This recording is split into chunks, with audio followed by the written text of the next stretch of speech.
Welcome back to my channel ঝটপট রান্না। আমি আপনাদের সাথে নিমকির একটা রেসিপি শেয়ার করব। এটি খুব সহজ এবং সুন্দর রেসিপি, আপনারা সবাই ট্রাই করবেন। আমি প্রথমে রুটি বানিয়ে নিয়েছি, তারপর এভাবে কেটে নিয়েছি।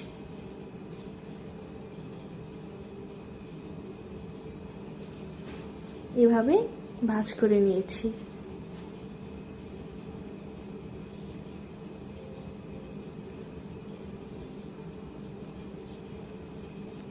এই তো আমার নিমকি।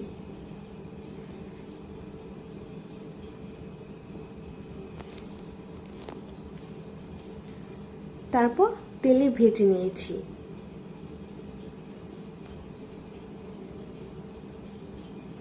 তারপর এই নিমকিটা চিনি শিরা দিয়ে ভালোভাবে নাড়াচাড়া করে নিয়েছি। এই তো হয়ে গিয়েছে আমার মিষ্টি নিমকি। আমার ঝটপট রান্না ঝটপট রেসিপি নিমকি। এটি আপনারা বাসায় অবশ্যই ট্রাই করবেন, খেতে অনেক মজা হয়েছে। ধন্যবাদ।